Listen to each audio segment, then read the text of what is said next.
morning.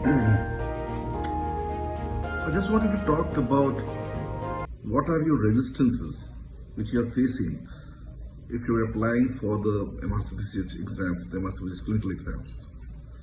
What are the main thoughts which are preventing you from appearing for the exams, or which are making you so, making you dread the exams? What are the challenges you're facing? And this is very important to address right in the beginning. I have been amazed in my journey during all these years, going through so many students, preparing for the exams. How, on one hand, there are people who find the slightest excuse that, oh, I'm too busy with my career, oh, I'm already at this age, what should I do? Oh, I'm busy with my family, I've got a child, I've got a career, and they keep putting off addressing this important exam, because once you've got this degree, it works wonders for you till the day you decide to retire. It's upon you when you want to decide, when you want to retire.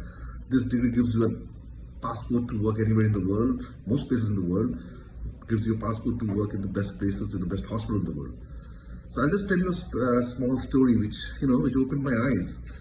See, I've been lucky enough to be taught in an English medium school, and so I would guess my English is not brilliant, but it's average. I can get by it.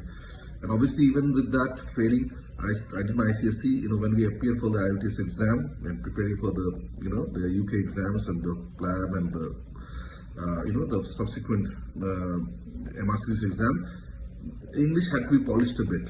I was told by my seniors that make sure your English language is good, especially it's a British English language, which is different from the American use of British language.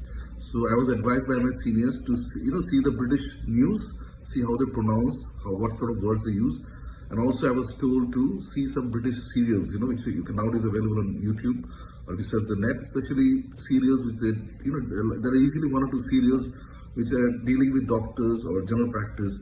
And then you come to see an address, because each nation, each particular region has a way, peculiar characteristics in which they use the word, the intonation, the tone, the behavior, how people address each other, and those finer things are very important to learn. So even with my being, I would say, sort of privilege, having been studying in English medium school, it took me some time to get these right, to learn these things. Now, I know some people who've not been so lucky, they sort of think it is a very elitist degree, my English is not that good, and they keep putting it off. Well, I would say, don't let this block your aspiration towards the MRCPCH degree. Don't let, if your English is not that good, if you feel that English is a challenge, if you feel that, well, I started in a small, vernacular or Bengali medium or any vernacular school, don't let that stop you. And I'll tell you why. And I was completely blown away by, 2 or 3 of my students, my colleagues, in fact. They had studied, I remember at least 1 or 2 people I remember personally studied in a small village in remote part of Calcutta, remote part of Bengal. Excellent in studies, he was brilliant in studies, so he had no problem clearing all the other aspects of the exam, whether it is the PLAB, Royal College exam, but he was always to get stuck in the IELTS. The English part was a huge struggle. And, but he concentrated on that. We worked day and night for the IELTS, the English language exam, which you have to pass for the, IELTS test. So he passed, which, day in, day out, I saw him prepare for it. And once he got through that, nothing could stop him. Today, these colleagues are doing they're major practitioners in the field. They've got widespread acknowledgement throughout the whole of Calcutta. So can you imagine the journey from a small village, unknown village in part of Bengal, to becoming a major practitioner in a big city, a big metro like Calcutta, other cities in Calcutta, in India, and being, having access to all sorts of clients, all sorts of, patients from a privileged class, you cater to all sorts of people. You can address people in so many ways. They took the extra pain to learn the language better. Your medical skills are fine, your medical knowledge is good, but do take the extra bit of time to learn the British language, learn the English language better as well for the purpose of this exam.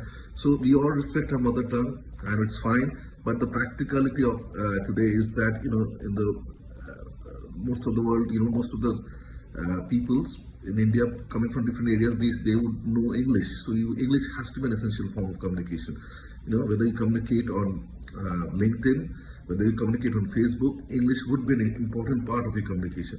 And especially for these exams, when you appear for the MRCPCH exams, when you appear for the English language exams or the PLAB exams, the English becomes an essential part to master, to pass through the exam. And don't let this stop you. Don't let this stop you. There are people before you who have done this from small villages. They've come, they've taken the extra care and done it, and you can do that as well. Okay? So my advice to you is don't put yourself down. Don't block yourself. Take the extra pains, take the extra effort. If you are so good in all your other subjects, in your clinical skills, in your language skills, why don't you take the time to learn? Like any other skill, you can master this as well. And it will do wonders for your career. Don't let this put you behind others, and don't let this affect your self-esteem. You are good. You just think of how many patients you would affect, how many lives you would touch with your clinical skills, with your clinical knowledge, with your empathy, with your humanitarian values. That is more important. Okay, I could be having the best language skills, but if I missing the clinical skills, if I don't have good humanitarian skills, good communication skills, what use is that? So it's a balance of both which are required. And I'm sure if you're a good doctor, you are committed to your patients, you want to communicate well, do take the time to learn the language better. Thank you so much. I hope this helps. This is just a thought I wanted to share with my friends. You're preparing for the exam, and I would like to listen from you what your thoughts are on the matter. Do you agree?